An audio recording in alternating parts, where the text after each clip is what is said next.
From Erie Zone Government Access, Channel 9, from the City Hall Council Chambers, it's time once again for the Taxpayers Hotline Show. And now, ladies and gentlemen, your host. Hey, I'm not alone today.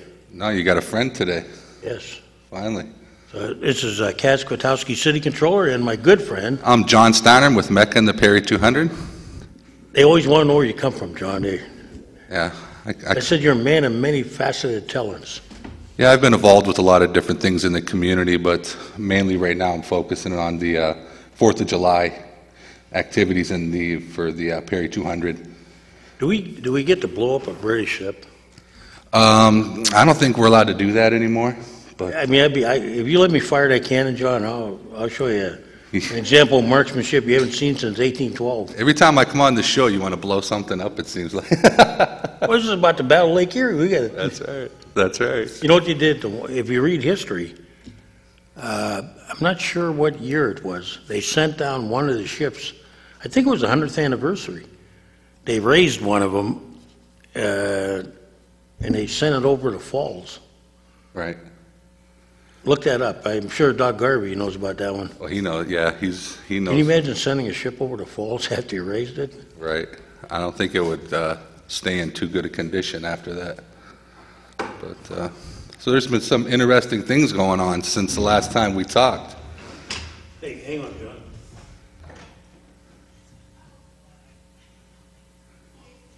John. Kaz just gets up and leaves. He doesn't care. Well, you're doing a show here, and you're taking off on That's it. why you got a co-host. I see that. If the host gets called off for whatever reason, or I see that.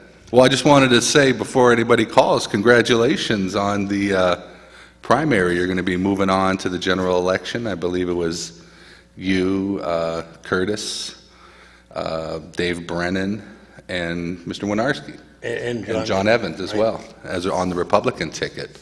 So things are going to be interesting come November. Let us hope for a better turnout.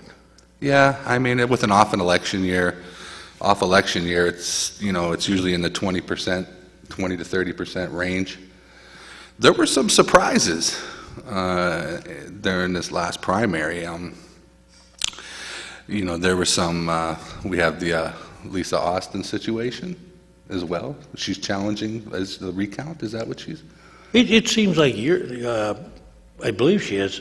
The last few years, they've been getting some real tight ones.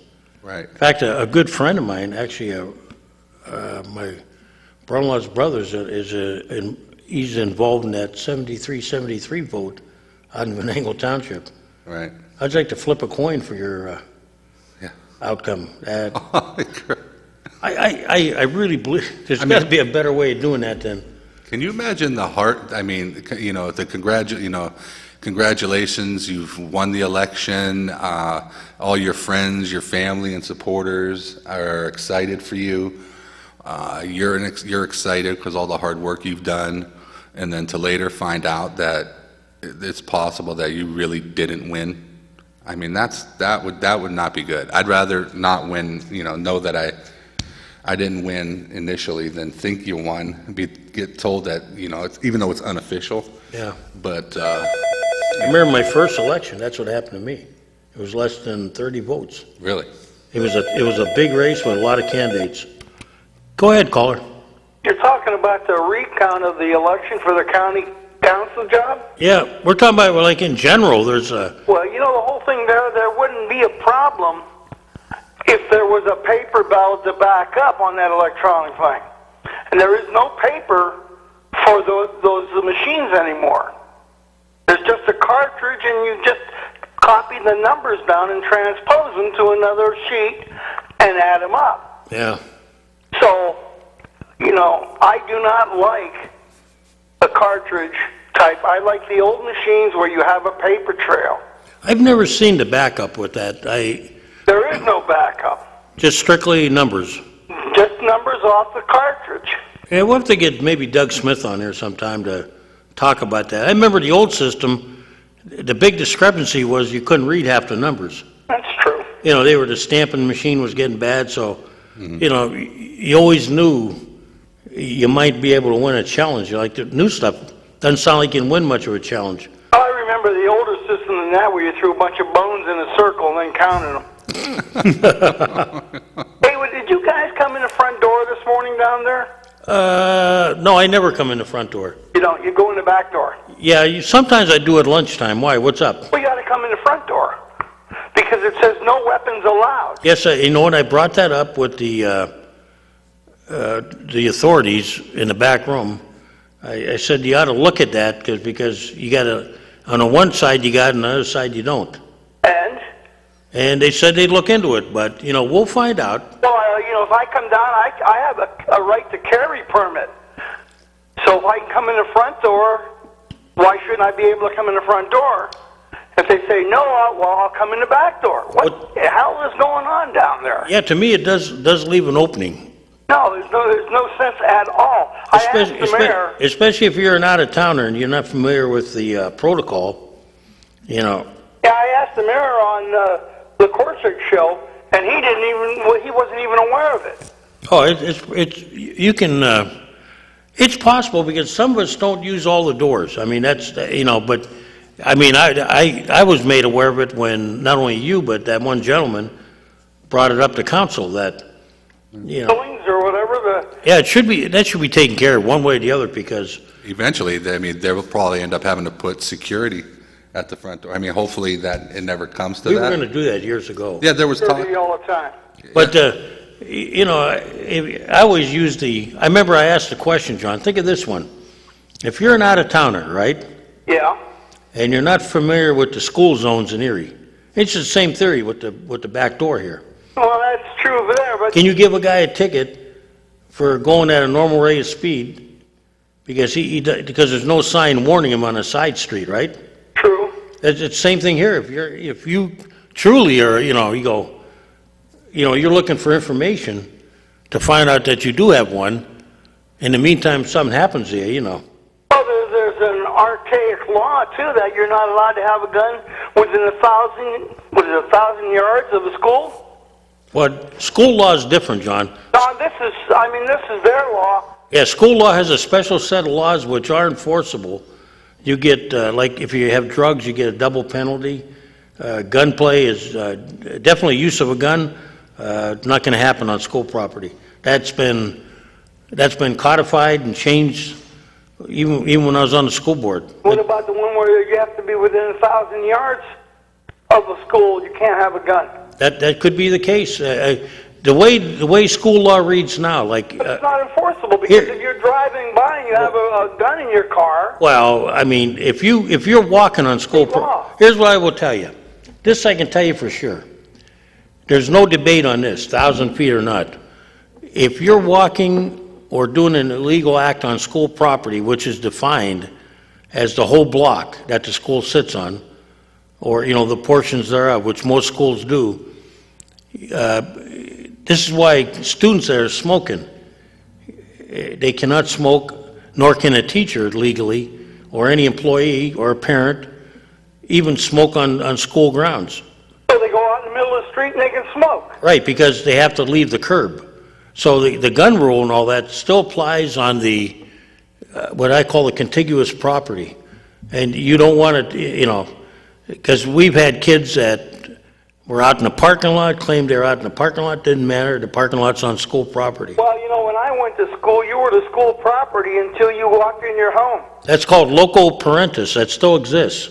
Although it's tough now, John, with the new laws that have been challenged, what it basically says, and you're right, that until a student touched his property, Yes. Anything that happened to him was he was still under the protective safety of the school district and subject to their rules and regulations. And now, due to liability issues, as soon as a student gets off the property, they're no longer liable for anything that would happen to them. Local parentis is weird, though. They can, every once in a while, that's the term they use. Yeah, until you go back in your home, you're school property. Yeah, not anymore. I want you... I have a subject here real quick. Go ahead, John. We got plenty of time today. Okay, the bus rescheduling. Now, your people in the DID down there, I believe that's the Downtown Improvement District. I believe they pay extra fee for their tax in lieu of taxes, and they have their little machines going around cleaning the sidewalk, cleaning the gum, cleaning the snow, emptying the trash. Right, it's in what they call a downtown district. They by majority vote, agreed, and everybody's bound by that, except for certain nonprofits, I think. They don't have to be in there. Yeah. But like the Civic Center, which is a nonprofit, does give money. They're not obligated to, or the Housing Authority, for instance. Or the merchants, they give money. Yeah, they have to because they're not exempt. All right, now here's the thing. If I was a merchant down there... And by the way, John, they have their own board, and the money that the city collects goes in, that extra tax they pay goes back to them. But still, if I was them now, I would not pay into that because they're going to lose 40 or 50% of their revenue because of this rescheduling. Well, I think number one, it was, and you know, I'm never afraid to be controversial.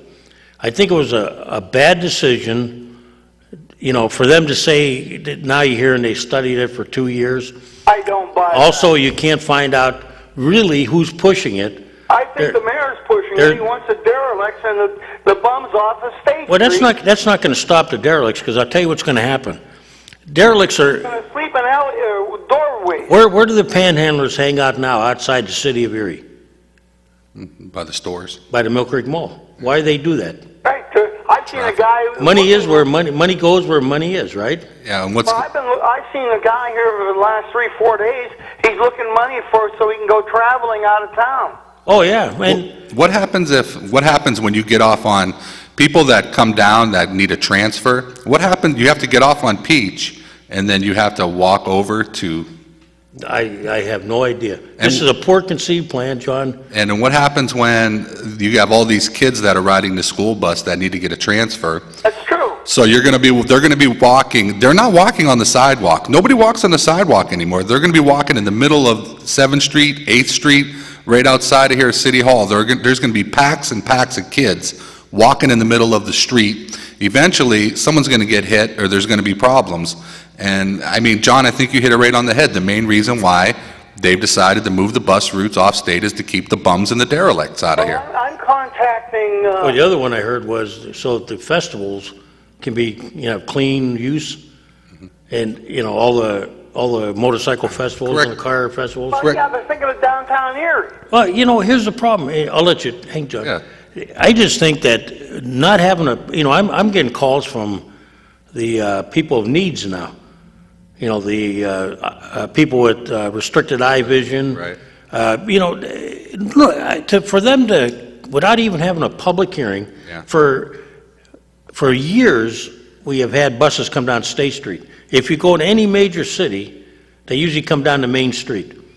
And, you know, I've been around, John, you and I have been around a long time.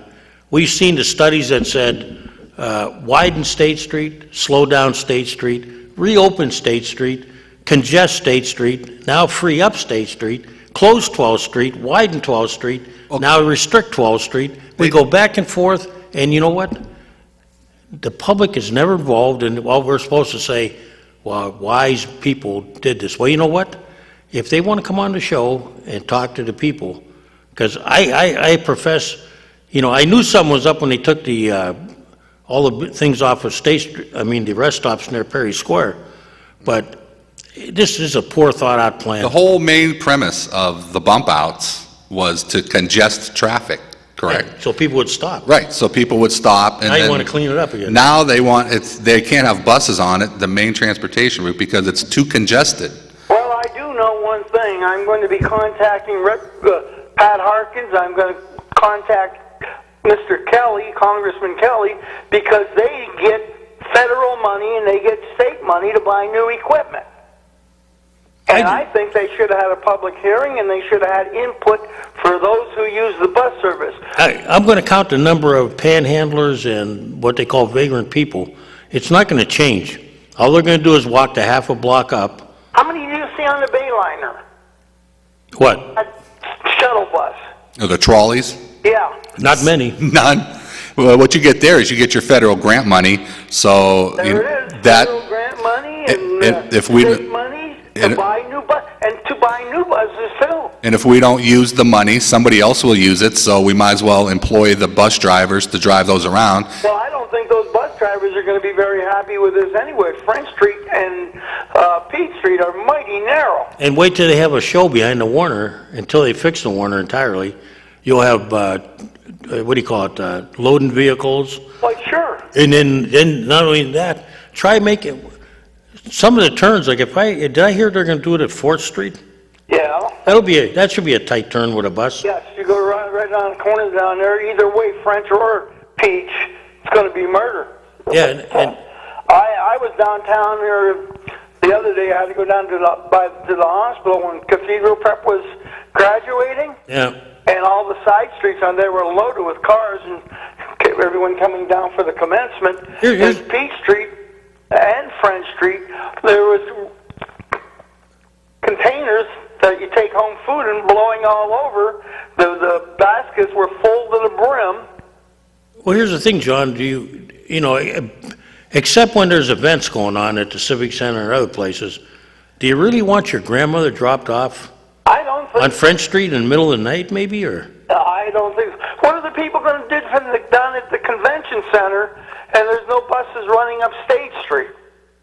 You're going to take somebody down there who wants to see the town to French or Peach Street and drop them off and say, find your own way? Go find the flower shop or the knick-knack joints. They're around the block. You know, and you have, like you say, all these people, these panhandlers and all that.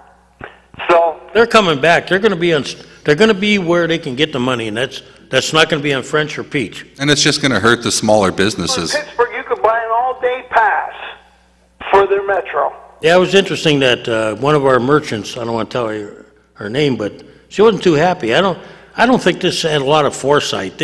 Maybe amongst their committee it did, but you'd think they had hearings with the merchants and the public. I don't think the merchants had any idea of what was going on. They were Some of them. blindsided. You know, if you're a bar, you probably you really don't care.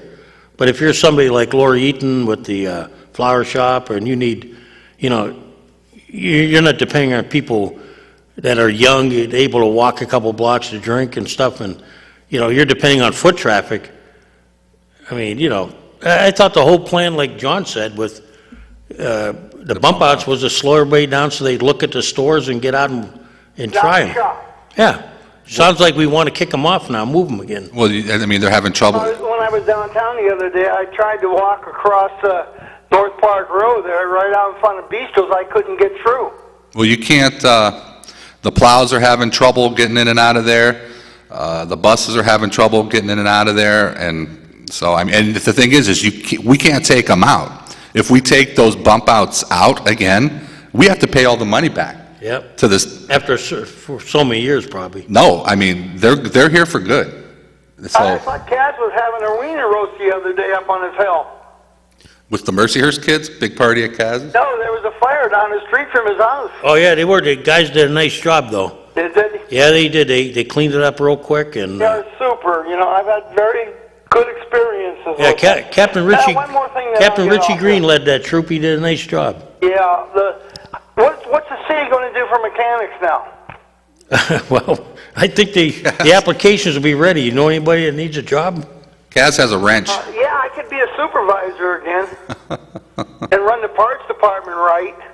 It's too bad that, you know, the actions of a few. Well, they have, what, seven mechanics? How many CDL license, inspection license, emission license, and now what are they going to do? Of course, they're innocent until proven guilty. That's true. The mayor took positive action, and I was, you know. But the whole thing here, if this has been going on for 4 years, and I've been screaming about this for almost 4 years, have I not, Kaz? Yes, you have. And finally it catches them in the backside. They should have been on top of this before. You know, if you have an outside contractor coming in and supposed to supply all your parts and keep an inventory and rotate your dead stock, put in your new stock. Of course, there's a lot of vehicles, a lot of belts, everything else. But you know what really troubles me? The employees down there who were purchasing these from these various mechanics and maybe even from the that Napa salesman, they should be held for receiving theft or receiving a stolen item. I can tell you around City Hall, we are, for instance, we are not allowed to piggyback with, like say you want to buy a telephone. Yeah. I can't buy one for my wife, you know. No. It's not allowed, you know, it's not permitted. Having, you know, the trouble when you have an independent company in there, things can happen like that. Yes, it could. And the whole thing here is the city was getting a fleet rate for their parts. There's three different rates. There's a fleet rate, a jobber rate, a wholesale rate, and a net rate. And they were purchasing with fleet prices. And right. if these guys are going in and charging out parts and getting the fleet price and then selling them for a higher price, well, the people who bought the parts, along with whoever was selling them, should be held responsible.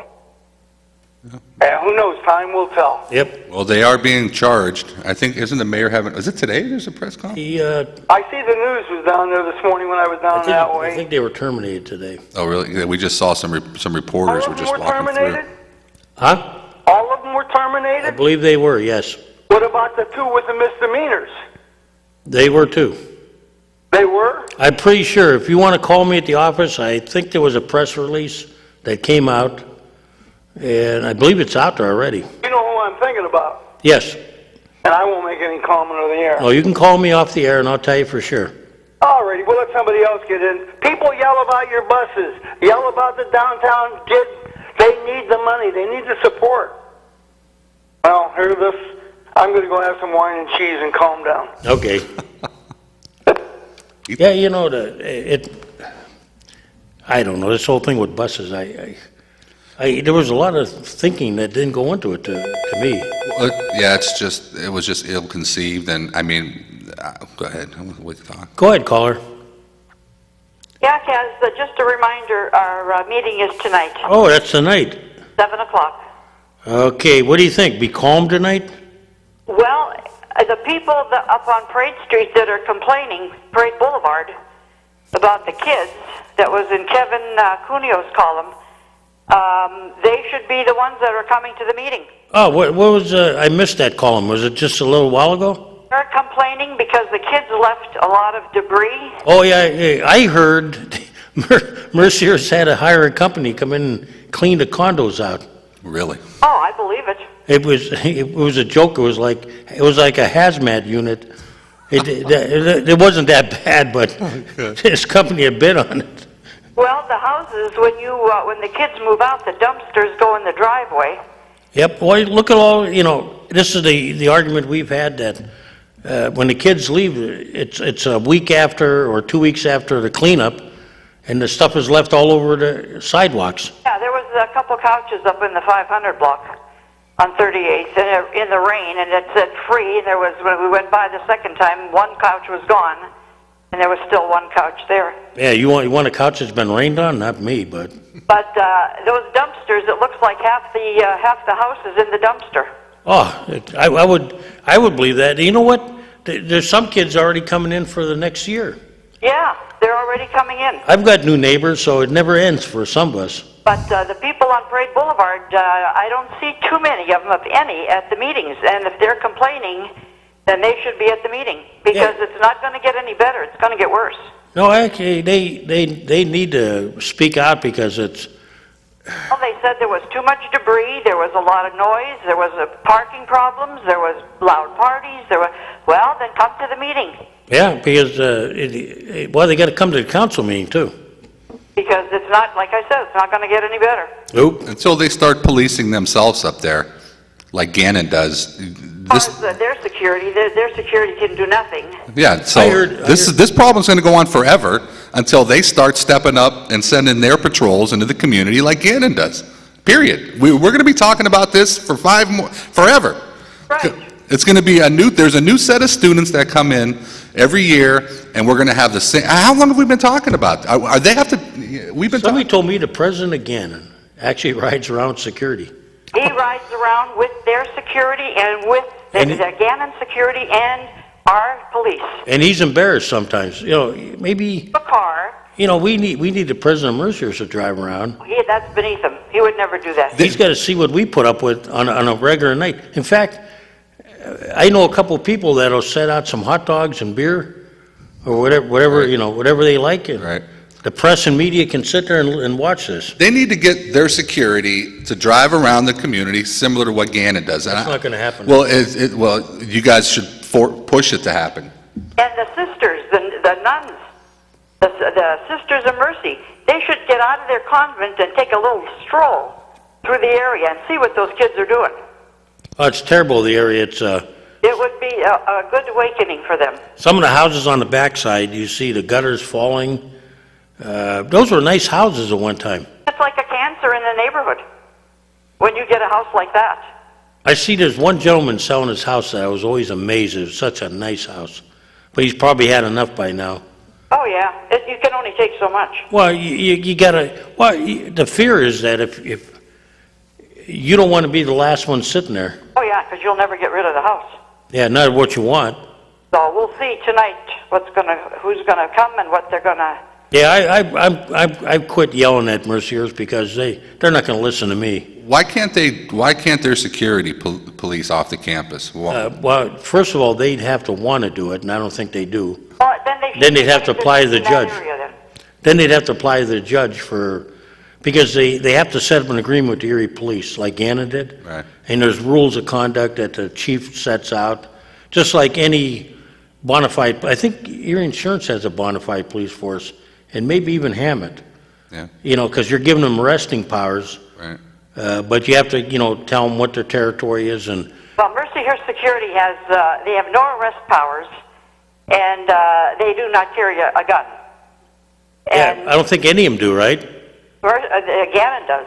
They have arrest powers. Does and they any of carry a gun. Mercyhurst guys carry weapons on campus? No. I mean, Mercyhurst is growing, so they have to start getting with the times out there and start. Well, they're landlocked. They have no place to go. Yeah, so they need to start being proactive up there. They've got to hear the complaints from you guys. Well, I remember when Gannon was confronted with the same problem. They have a urban campus, Gannon, much more so than Mercyhurst. Right. And I remember this was when Joyce was mayor, and the neighbors there were going livid, nuts.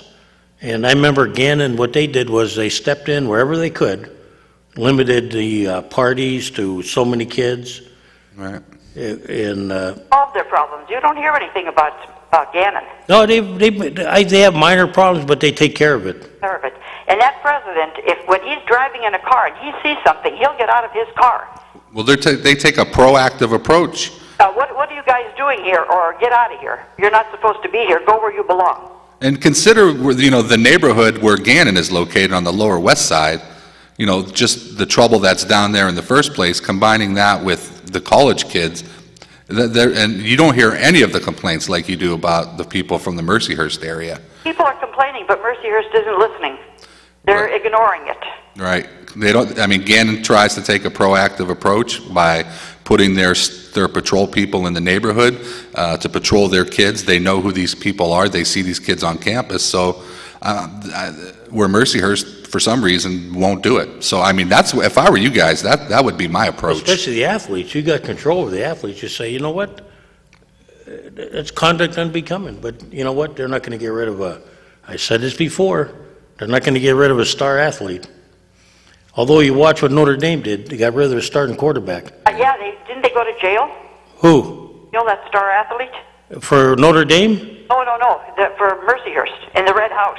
Well, I never did find out. I was certain people were trying to find out because they wanted to testify against them. And the coach went down there and tried to get him out. That's what the story is, and they deny it. But you know what? They can deny what they want. That's right. I look at Notre Dame, one of the biggest universities in America, just got rid of their star quarterback. There's a statement you don't see often. And, the city can't really press Mercyhurst too hard because we want pilot money from them. We don't get any, though. Well, they've given us some before, haven't they? They haven't given us anything? No pilot money, just contribution. Yeah, contribution. They give a couple cars or whatever. Not a pilot, though. Right. That's what I kind of meant was a contribution. But you know, we don't want to ruffle those feathers or they won't give us any cars. So, I mean, the citizens are the ones that have to take action on that. They have to get the media involved in this. That's the only way Mercyhurst is going to do anything, because they don't like bad publicity, and they're on their way to getting it. You're probably right. Getting the media involved would probably be your best. Okay, best Kaz, approach. we'll see you tonight. You'll be there. Okay, bye-bye. I mean, we've been talking about that problem for like ever. Yep, I don't see it ending. That's why I quit that committee, because I was tired of being patted on the back. It's a constant influx of different kids and different people. Go ahead, caller. Hey, Kaz, a long time. Hey, who's this, Lloyd? Yeah. What's up, Lloyd? Hey, John want to know, they just fired all 7. Oh, they did? They fired all 7? All 7 of them. I thought it'd be on the news. It was on at 12:30. Hey, Lloyd, how does Barb feel about the buses? Any opinion? Yeah, Barb don't like it. You know why? The sidewalks on French ain't that wide. Yeah. And, this all screwed up. Yeah, I got friends that are visual. One friend that's visually impaired. That I told him, I said, this thing's going to happen unless the public gets upset enough. Yeah. I see another problem with French Street. It ain't wide enough. I don't think it is at certain areas. Peach. What are they going to do with all the parking on Peach down? Yeah, there's some areas where the street's wide and narrow, but the plan that I saw, Lloyd, unless they change the plan, is that they're going to narrow French and Peach down to like 2 lanes, or 1 lane each, like basically 2 traveling lanes and maybe 2 parking lanes or less. More bump outs? Ultimately, yes, but right now I don't think they have the funding. But their plan is the whole plan was to make it very pedestrian friendly, that the areas from Peach to Sassafras, Right. and all in that area from like, I don't know how far north it went, at least to the park. I mean, like the Transway Mall that time. Well, like, this was all a plan, like what they did at Griswold Park and where the condos were, making it pedestrian friendly, the bump outs, the vegetation, the parks, and, the wide sidewalks, getting people in and same thing with 12th Street. That's their plan, is to narrow 12th Street down, to actually make 12th Street a business corridor, which you never had, remember? Not really. It was kind of like a high-speed road. And then you come up with this plan with the buses to move them because it's too congested down there. Well, I thought that was the plan. Maybe I attended the wrong meeting. Well, that's what they said, in the newspaper as well, is to congest the traffic. Here, Kev, the businesses on State Street, they're going to lose 60% of their money. And I tell you this, the people that they're trying to kick out are still going to be there. Yeah. You ain't gonna never get rid of the bums. Well, what you have here, in an inner city, you have your mental health organizations, you have your city mission and different programs to help the homeless people.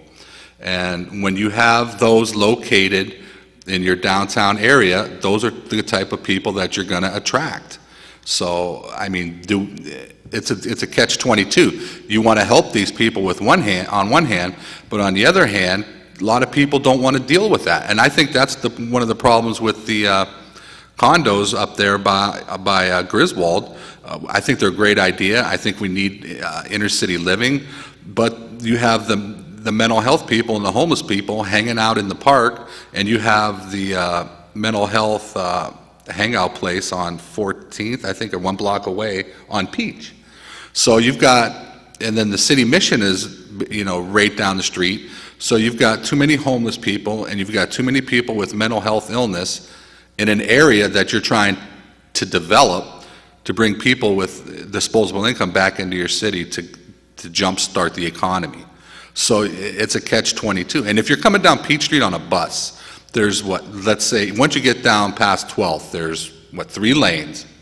So you got to figure the right-hand lane is going to be for mostly buses. Your left-hand lane is for people that are taking a left off of Peach. So that would probably leave one lane down the middle for, north and south traffic. So that's going to be I just hope it works out, because they didn't have any public hearings.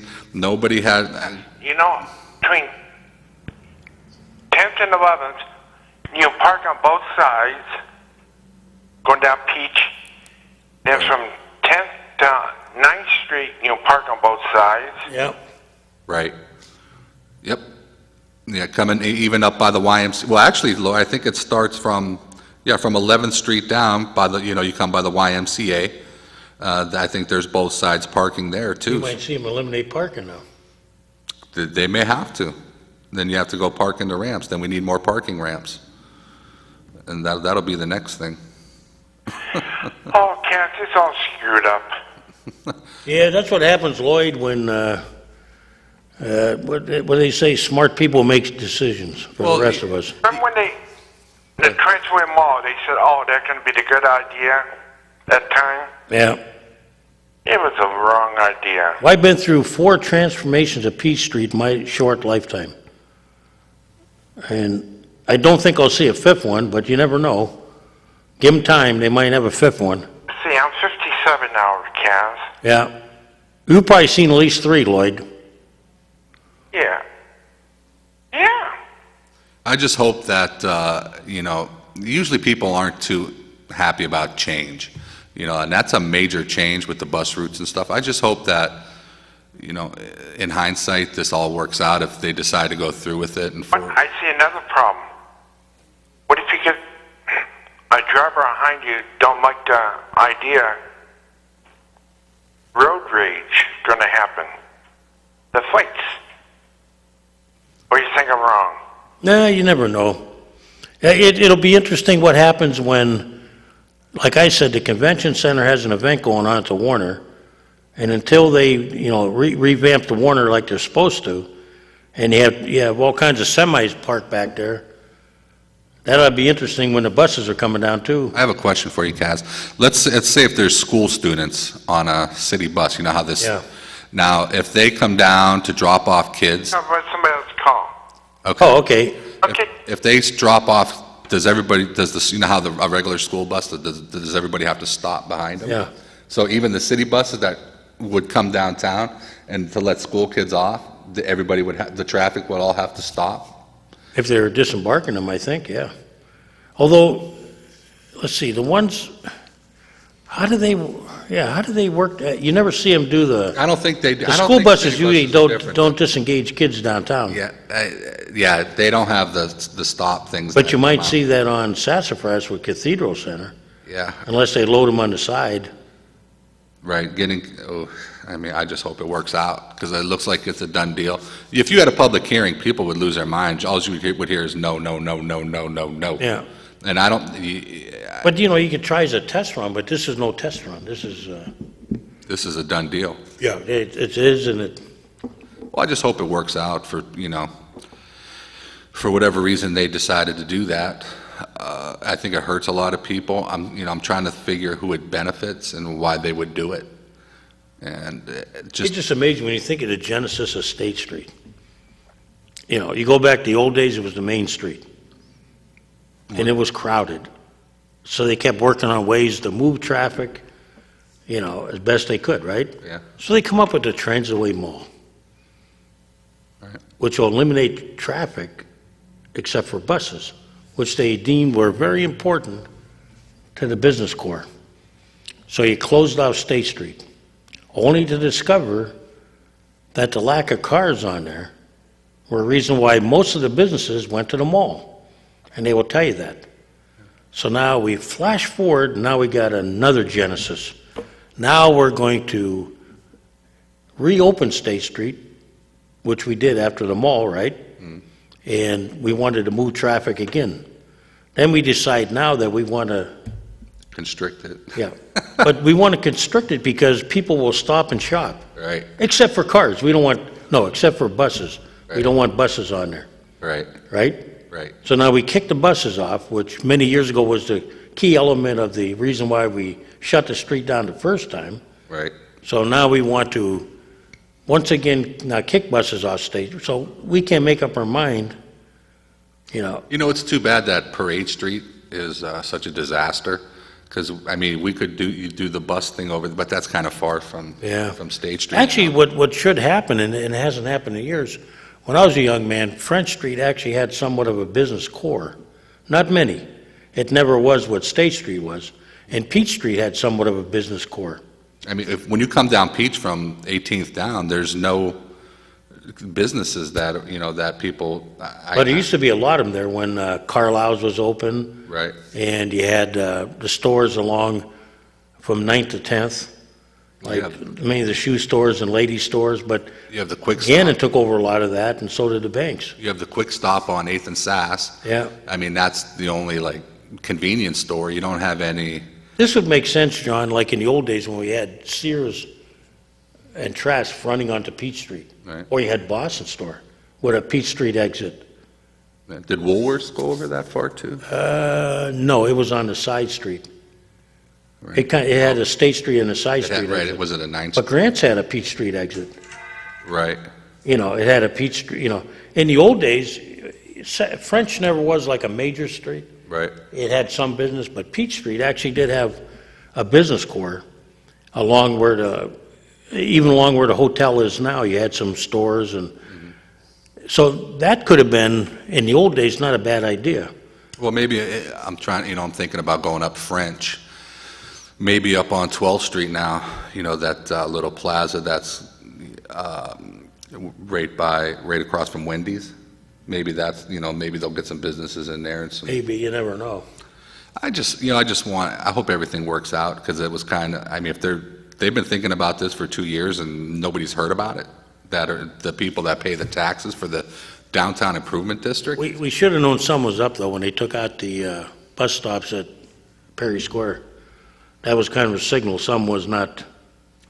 Well, you know, Perry Square does look good. They're doing a lot of good work in Perry Square. It looks nice. Yeah, no bus stops, though. That was always a key place. Yeah. Go ahead, caller. Oh, you're talking about businesses on French Street? Yeah, there never was a ton of them, but there was, I mean, compared There was quite a few. There was a Brown Derby, there was a tea room, there was a light fixture shop. They were all in that 1 to 2 block area, right, John? From 7th Street to 10th Street. Yeah. By the stadium. But what I was saying was, like, the old days on Peach Street, On Peach Street? you had when, you know, Grant's had a side door, Boston Store had a side door, Grant. Trask Carlisle had a side door. There's a little club down there, I think the Lamplighter Club. There was Jacona's. Yep. There was City Club down on, well, that was down a little. The Den. But there was the movie theater. In a Den, right? And they were doing a good business. French Street was doing a good business. You know, years ago we had the old Central Market. Yeah. And that was doing good when we had Bevelock was down there. We had the Spa Club. And what was the reason, like, a lot of the stores moved out when we closed down State Street, remember? Because they were hampering everything for the Transit Mall they wanted to put in there. Yeah, we eliminated traffic. He eliminated traffic. Remember the old islands in the middle of the side and the street? Yep, I remember them. I wish I could find a picture of one, but... So I think I might have one where the motorcycle police had to come up and turn the lights on in the evening. Right, and then you had extra guys directing traffic because Yep. the congestion was so heavy. And it was just loaded, you know, the whole thing. Now you're going to go to a ghost town. You're going to go like Geneva on the Lake. When all the Thursday night drinking parties are done, the city will rot and fold up. And, you know, I haven't seen that transfer of deeds for that townhouse yet on Peach Street. So you're still waiting, right? Supposed to be signed, sealed, and delivered the 25th of May, and they were going to make their payment for it to the redevelopment authority. Oh, you mean that one condo? Yes. That hasn't gone anywhere. That's when the one I said that GE was going to buy it so the engineer could have a home in the sprawling downtown business of Erie. And then they could buy it back when he goes down to Texas. So, well, I think I spotted off enough. But I did see all that good old stuff on 38th Street, you know. The couches, the pro dumpster, Yeah. garage full of stuff. And, geez, where was code enforcement? I don't know. Maybe Mr. Zimmerman ought to be looked into. Have a great morning, afternoon. Mr. Zimmer, he doesn't come on this show very much. He used to come on this show, I remember, when Jimmy, didn't he come on I with have Jimmy? no takers on this show too much. Hell, heck no. Are you kidding me? This show. They're like, oh, no. When you go to, like, I'll push some of my businesses. If you find me at the breakfast place on Saturday, Yeah. people will come up to me, and I'm amazed the number of people. When this show was off the air a little bit, with the trouble a little bit, I get phone calls at home, and I get people stop me. They do watch the show, and they do have an interest. There's like 3 or 4 people that call. Yeah, but there's a lot more to listen. You're right, because And they'll give me things to do off the air. Like I had to go this week. I had to take a little ride to an east side location, and they wanted to show me a problem. Yeah. I've kind of always kind of been like sympathetic as an elected official.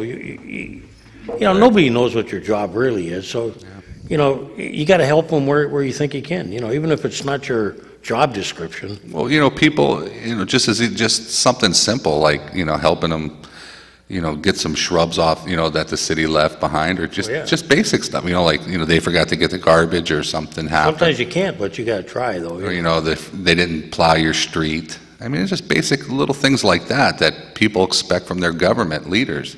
Most people just want to be left alone. They want to, take care, Right. just clean my street, shovel. They want a safe neighborhood, and they want something for their tax money, safety, a good place to raise their family, and good places to get an education and a job. I mean, other than that, we're lacking a lot of that. What do you got? You got your Prairie 200? Yeah, just in case. What did you think of the parade? Oh, the parade was fantastic. I heard you. I missed the beginning of it. I heard you were like near the front. I did it 1.5. I walked it twice, actually, almost. Really? 1.5 times. Yeah, I was going to go back for a third time. I was finding another group to walk with. You're in demand. You're in demand. Well, no, some of the groups I belonged to had like floats. Right. I showed up. I couldn't spend the whole time down there, but I did come down. And wow, I tell you, those floats and everything, and the bands and just the different ethnic organizations and groups. Ray Leniski did a nice job. Ray did a fantastic job. I mean, that's going to be hard to top in the future. I mean, that parade was something else. I mean, I think they estimated like over 100,000 people. I usually don't believe in numbers because I think they jockey them. Yeah. But having walked that parade, I remember when we turned at 12th and State, because we walked all the way down 12th Street. And I was surprised it just never ended. And when you got to 12th Street and 12th and State, it was like, and you saw the bend. Yeah. You literally, when I worked my way back to do the second march, I couldn't believe how deep it was. Well, I was right out here in Perry Square. And it was deep, wasn't it? There was literally 6 to 7 chairs lined up, 6 rows of chairs of different people sitting there. I mean, I couldn't believe it. And it was a couple of councilmen, we were handing out candy and stuff. Oh, were you? Yeah, you had to be careful, though. We were almost wiped out by 12th Street. Oh, I believe it. I mean, there's nothing more embarrassing than the last half of the parade and you got nothing. I know. And there was a ton of people. I couldn't believe how good that was. That's why I say I've never been impressed with numbers. You always hear Well, these are numbers that came from not from the Perry 200 organization, but from the state police. And a lot. I want to give kudos to a lot of to the sheriff's department and a lot of these other law enforcement people that were there to patrol the event. They were there on their own time, so they weren't getting paid overtime. They were there for the community. They donated their time. So when people do that, they need to be, Oh, and I'd be remiss. Doc Garvey called me. First, I want to thank Doc Garvey and the committee for allowing the Vietnam veterans to be able to walk the parade route and raise funds for their monument. For the monument. Yes, and they're very appreciative. You know how much they raised? No, I didn't get the final count. I had heard. You heard a figure? I had heard like over $5,000. I would say that was a rough estimate. We'll find out. I think 5,600 is the total that I had heard through the grapevine. I'm not exactly sure, but they've been working on that project for a long time. Oh yeah, they're in phase 2 right now. And oh, by the way, you know Doc Garvey, right? You when you see him, assure him I told him I would do this. People watch this show. You don't think they do. Well, John is out there listening. John, you're probably listening. There was a comment made about the condition of the Commodore Perry statue, and it was kind of filthy. That's the comment. So I get a call. This is amazing. Like about a week before the parade, and Dr. Garvey assuring me that a certain individual in the community, we're not allowed to say his name, but Mr. Hagan saw to it on his own. Right. Mr. Tom Hagan saw to it on his own that the monument would be cleaned as best he could. Right. And it was explained to me that the green has to stay, and I always knew that because of the patina. Right. But they tried to the best of their ability to acid wash the dirt that was on the Perry Monument. Right. That Mr. Hagan was disappointed that, the community was like that. Right. So that's the kind of people we have in the community that take it upon themselves to do that. We'll talk more about him after this call. But yeah, you pass along that, I will. Go ahead, caller. That statue was washed, and they did a fantastic job. In fact, if you look at Commodore Perry real close, yeah, see water coming out of his ears saying, "Don't give up the ship." I mean, John, I'm telling you, I got the phone call, and they were listening to what you said, and it was Tom Hagan himself that took it upon himself to clean it. They brought a crew in that had... I know who the crew was. You do? Not going to mention it. But they had to acid wash the dirt, but some of it couldn't be cleaned. He explained, Because of the patina and the different materials being used with the statue. Right. John, have you seen what basically Tom Hagan and the Erie Insurance Group, what they've done to those houses on... The one house on the corner of 5th and Parade is a friend of mine. Oh, really? Yes, and it was immaculate in there, and they restored it to, it's beautiful. They're putting a friend of mine, Carl Anderson's working on... Oh. No, he's not here. I thought you pointed. Yeah, they're working on putting some different, like a little mini museum in there, and those houses are for people that do business with Erie Insurance that are in town. It's like a hotel type of thing for people that come in from out of town, and they're going to stay in those houses. Yes, I'll even say the woman's name. Her name was Fedorov. And she had a couple of big apartments down on 2nd Street down from the old King's Mansion down there. Do you know there was a mansion down, I want to say a castle behind that in the alleyway down there off of 2nd Street? And the old King's Mansion was down there. It had a wrought iron fence all around it. I remember hearing about that. And she was down there. She had that, and then she purchased that one up on Parade Street. And all those things were in there, and then she passed away. But I'm glad to see that Mr. Hagan took that and restoring it to the brilliance and beauty that it was. There's a lot of that stuff around Erie that's being bulldozed by Gannon College. Now, the old mansion's gone that you talk about, right? Yes, it is. I heard stories about that from you and Jimmy Thompson. Yeah, I used to play in there when I was a little whippersnapper. There was all kinds of sizes of spinning wheels and skeletons and you name it. There was old lightning rods, shuttlecocks, and making for rugs and all that. And, was it abandoned when you were a kid? Yes, they died, and then someone else came in and bought it, and they just let it go. It was an enormous building. Well, Erie Insurance, I tell you, they are purchasing a lot of property down on the Lower East Side. But they're paying taxes, though. That's right. It's too bad they didn't get the one right next door to Sullivan's before the Hammond Hospital ripped it down. Oh, I know the one you're talking about. There was a log cabin. Yeah. They did it in the middle of the night so no one would know it. Pierre Hammond House, wasn't it? Yes. Yeah, I mean, it's like sad about the what old... they did. And there was another one that was next to the parking lot. It wasn't too far from the Perry Memorial House, a little east of it. That was my mother's original house. It was built in 1812. That had a log cabin too, didn't it? It had some of it, yes. Yeah, I remember they collapsed that one. And right next door there was a little one in the back, and then with Sam Black has his offices there, that used to be another little tavern there too. Just like the old tavern down on Holland Street at the foot of Holland, where the Mariners always came there for drinks and all that.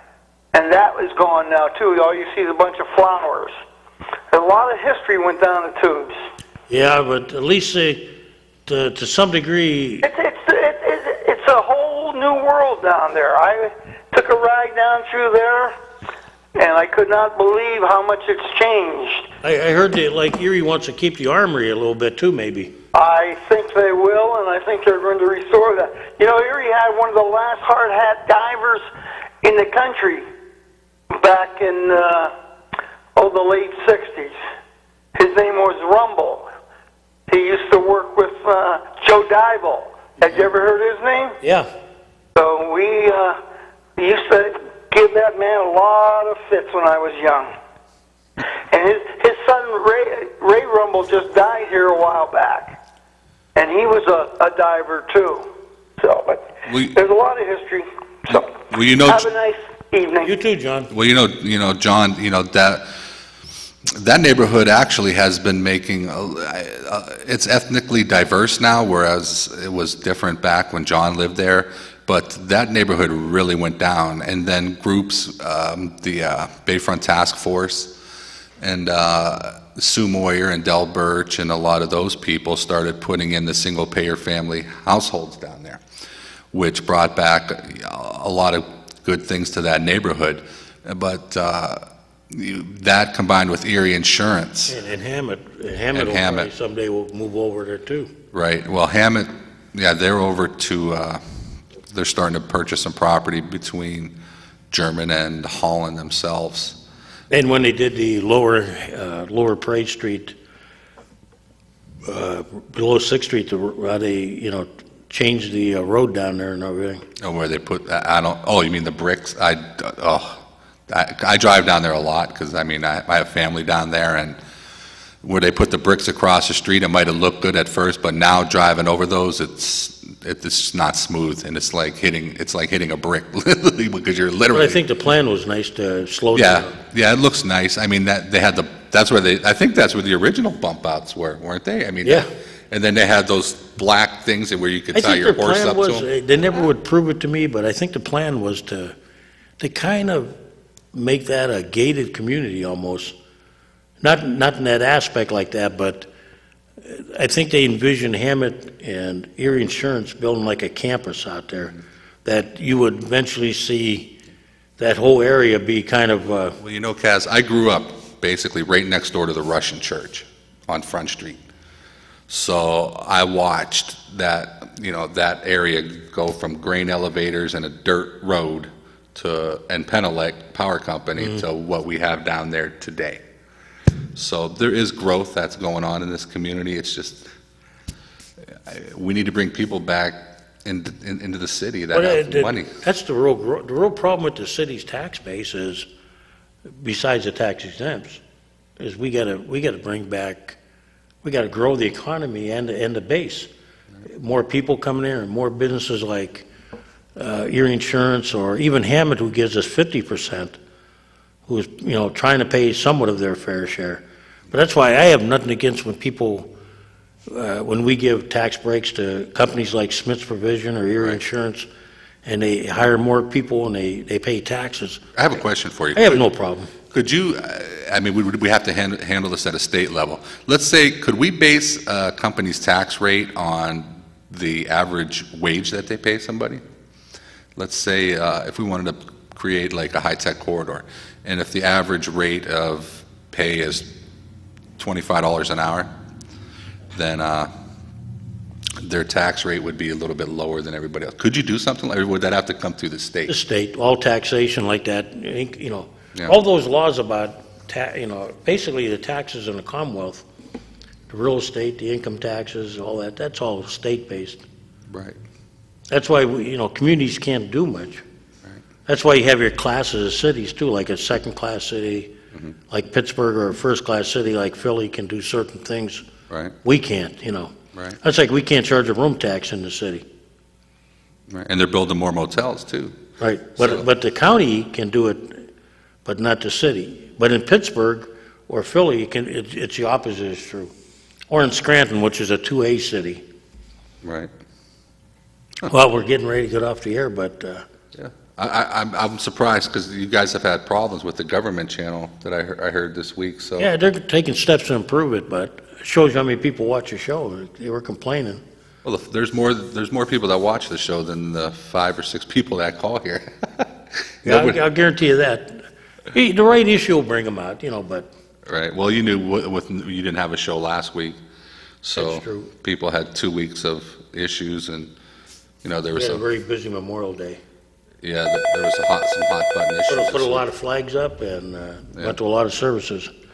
You'll be the last caller. As of 2:08 p.m., Andre Horton beat Lisa Austin. It's official? Confirmed. No. Okay, is she going to fight it, or? I have no idea. John, you were born on the Lower East Side. Yes, sir. Right next to the Russian church. Did you know the Grabowskis, the Gretkowskis, the Korchinskis? Sophie was her name. She was. The Gorchinskis live right next door. The Morovskis. Ricky? Yep. I just grew right around the block. Right. Yeah. I spent more time there than you did. Yeah. I'm sure you did. You're a little older than I am. John has more time in the bakery than you did. The Balkan Bakery. Nobody beats the Balkan Bakery. My mother worked there. That place will never be topped. The Balkan Bakery. Worked there too. What was that, John? I worked at the Balkan Bakery too. Really? My mother did a long time ago, John. You should get together with her. Oh, I love the Balkan Our Bakery. hams down there. Louis George would cook our hams. Yeah, the George family. There you go. Yeah, Louis, Sue, Ray. I know all those guys. Yeah. We took a great big old fresh ham and he'd roll it in dough and he'd bake it in his oven. I got their Greek sauce recipe. They had the best rolls in town too. Everybody claims they have the best rolls. That was great. You know what was great about Erie? You could have that battle anywhere in town. Yeah. Best hard rolls, Baker's Bakery. Best other rolls, Balkan. Right. Best other rolls, whoever battled. Right. The best ones were on 3rd Street crossing the See? Balkans. There you go. Look at. That was a George too. That was the old man. That was Louis' dad. Hey, see, that's what's missing today. We don't have any battles like that.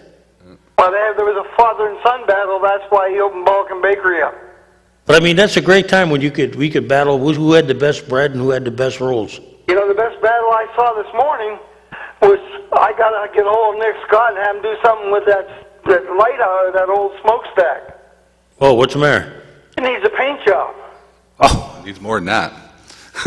they were going to blow it up one time. They decided not to. But I think he's going to make that a tower.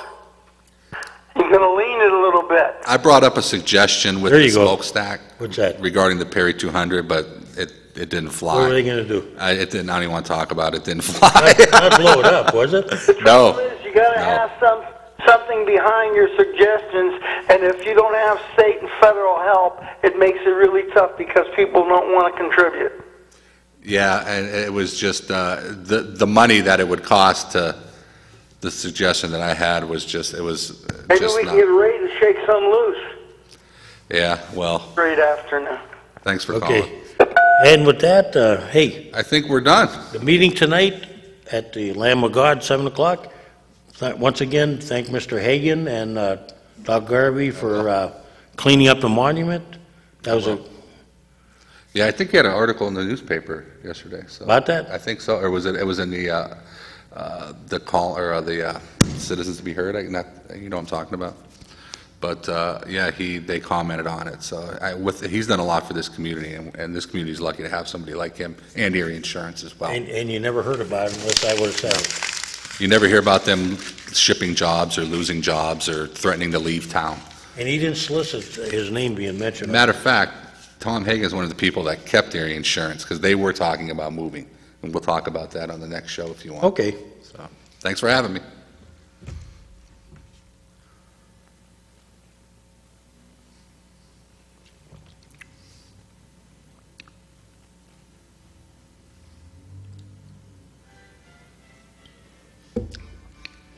gentlemen, you have been watching the Taxpayers Hotline Show on Erie's own Government Access, Channel 9.